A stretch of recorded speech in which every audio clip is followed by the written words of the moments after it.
This episode is all about what it really means to level up your influence and your language.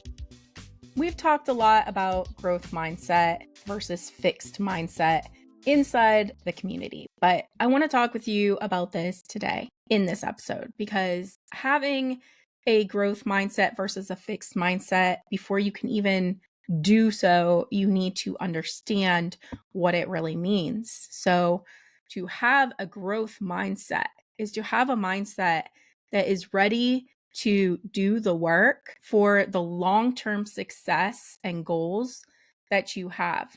And hopefully your success and goals that you're building toward are to continually grow, not to just achieve one number. Oh, I want to make $1 million a year. Well, what if you made $1 million a month? Oh, I make $1 million a month. Well, what if you make $10 million or $50 million a month? Wait, what? No, I don't need that much. I don't need that much. That's what I hear a lot. I don't need that much.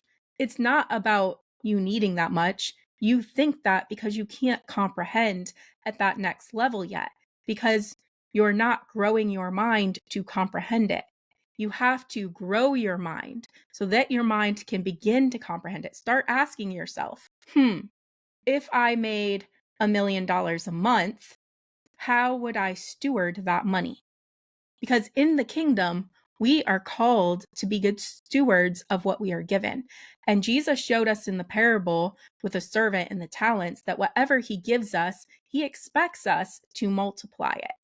So how are we multiplying what he's given to us? And of course, this is not just finances. This is in every way, because as the Bible says, and we talk about this a lot too, but it's really important, is we prosper as our soul prospers. We prosper as our thoughts, our will, and our emotions prosper.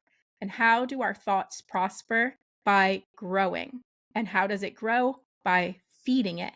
And how do we feed our mind to grow? We have to keep feeding it the next level of information, the next level of wisdom, of knowledge, of understanding. We have to research.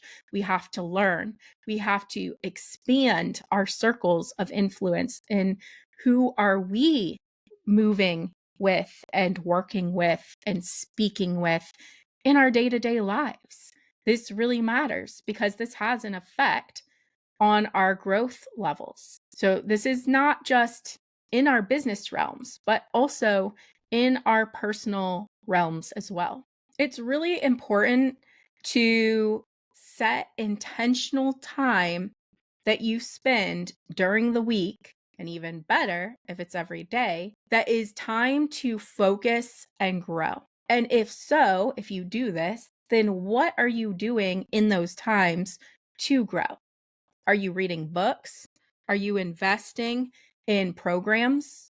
Are you joining memberships and communities and masterminds where you're rubbing shoulders and making connections and having conversations with those who are at levels above you? That is what we want to do. That's how we grow. We don't grow if we stay in the same circles with people who are either not growing or less grown than we are. Now, we want to minister and move in those circles so that we can pour into others. It's called discipleship. But we also need to be discipled in every realm of our life, in our thoughts, in our will, in our emotions. And if our will is stagnant, if we're thinking, I'm good where I'm at, I'm comfortable here, then we will also lose what we've already been given. Because that's what the bad servant did in Jesus's parable. He got comfortable with just burying the talent in the backyard, meaning he wasn't growing it anymore. He wasn't multiplying it anymore. And that was not good. Jesus not just reprimanded him for that, but that servant suffered great punishment for that. So we want to invest time, intentional and set time into personal growth, into new and growing relationships and skill building areas. And this is really important for us to do, to step into new circles of influence who are going to keep encouraging us in these areas of growth. So even the fact that you're listening to this podcast right now, I'm encouraging you, step into new circles of influence, new circles of growth. Find the books, read them, find the YouTube episodes and the people you need to follow who are at the next level, who are speaking a language that is outside of your comfort zone. The podcasts who are speaking the language outside of your comfort zone. And have you recognized this particular word that I keep saying? Language.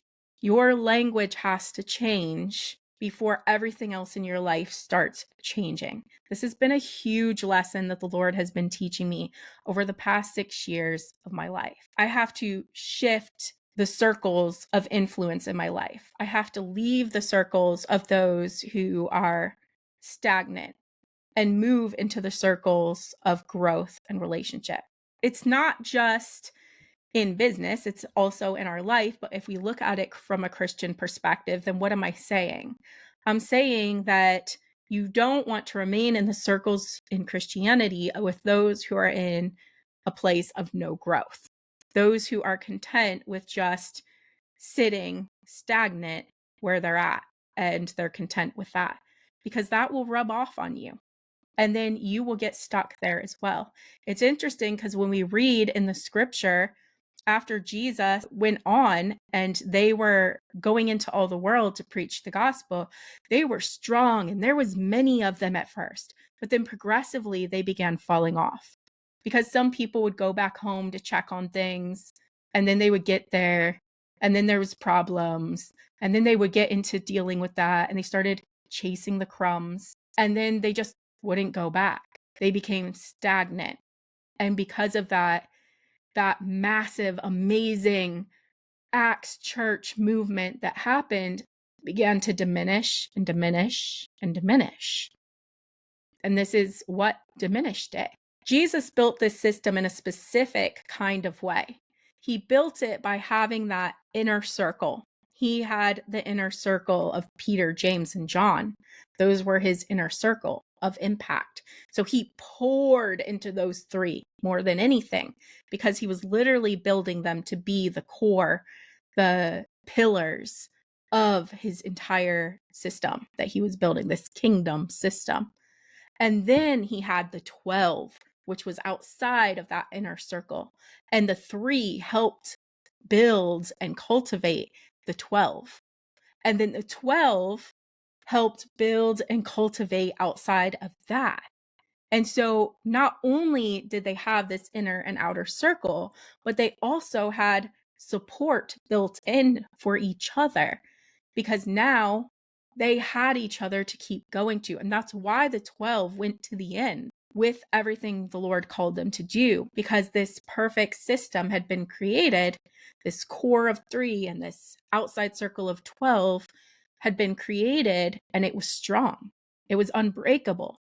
Not one of those 12 who, after Judas was replaced, was one who ever went stagnant because they were on fire for what the Lord had called them to, and they had the discipleship and the influence of one another so that they would keep each other in a place of constant growth in everything they were doing. And we need that in every element of our lives, but we also very much need that in business. Not only is our mindset shifted, changed, and growing based on the environments and the circles of those who we're fellowshipping and moving with, but the outcomes and the results of what we do are also influenced by these shifts and pivots in our life as we desire to continually grow.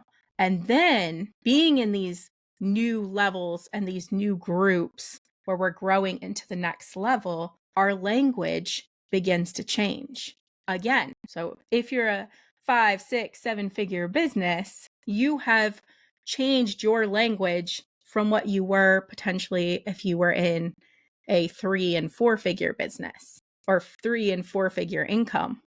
And now you've gone to 5, 6, 7 figures. And now your language has changed. Your mindset has changed. Your business practices have changed. all your internal workings have changed and your circles of influence are different.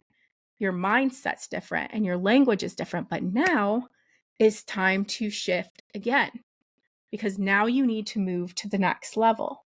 So now you need to find the next level of influence to affect your growth. So now, again, our language changes. Now our self-talk changes, our external conversations, our conversations with the Lord change. Our mindset is shifting. And this is really important for us to learn how to reframe our thoughts and our words to the next level of growth that we're pursuing. This is spiritually and financially in our business building and our legacy building. Then read some good books that are next level books for you. And some of the ones I would recommend that are some of my top favorites, and I have a lot, so I'm not even going to touch the tip of the iceberg with this, but Kayla Craft's book, The Habit of Leading Yourself, which is a 1-year guide to becoming unstoppable. Taylor Welch, The Wealthy Consultant. This book provides a roadmap for consultants looking to grow their business by offering high-value solutions. Myron Golden, From Trash Man to Cash Man, How Anyone Can Get Rich Starting from Anywhere. Myron Golden's classic book shares his inspiring journey from poverty to wealth and provides a blueprint for financial success with principles based on faith and hard work. And then Boss Moves is his other book, his more recent one that is really good as well, which shows you how to break down and scale your business to achieve financial freedom by mastering high ticket offers and sales strategy. Then James Clear, who has a famous book, The Atomic Habits, which is about building good habits and breaking bad ones. Donald Miller, author of Story Brand, because everything is about a story. And so he helps you really get clear on that story for your brand. These are some good ones. If you haven't read them, then I encourage you to read them. If you have, read them again. And if you've done that, then I'll offer you some new next level ones in another episode because there's a lot of amazing authors out there. And go follow these authors. Follow these amazing kingdom business. Most of those were kingdom business that I mentioned. I think the only one was the Atomic Habits guy who wasn't. And I just technically don't know if he is. These are some of the steps you can start taking to do this and invest at the next level. This is how you start growing to the next level. So you got to step into the next level of discomfort. If you're investing in $2,000 and $5,000 masterminds and programs, then the next level is going to be the 10,000 and the 30,000 level programs. If you're at the 10,000 and 30,000, then your next level is going to be the 50,000 and the 100K. Like, push yourself into that next level of growth because that's how you're going to get the next level of growth. Speaking of next level of growth, I want to invite you to my mastermind program. I am preparing to launch this in a few months, and I am opening up for seats to be taken now. I like opening before the holiday season because you can invest in this as a gift to yourself for the holidays, or have someone you love invest in it for you as a gift. This is a great gift option. And depending on whatever time of year you're listening to it, it can also be a great birthday option or a great just scale to the next level option. So we don't always need those excuses, but sometimes those excuses can help. So what's going to push you to your next level? This mastermind program is actually a 6-month program because we help you get to the next level by working through some things quite quickly. But it also is not highly time consuming, but each session that we do have is powerful and you're going to be really getting intensive work through next problem and getting breakthrough in those areas. So if you want to know more about that, I will have my link that you can schedule a call with me in the show notes. And I encourage you to click that and schedule a call and figure out what it's about. and how you can invest in yourself at the next level, because that's what you need to do to scale to the 7 figures, 8 figures, 9 figures, and start making that monthly as well.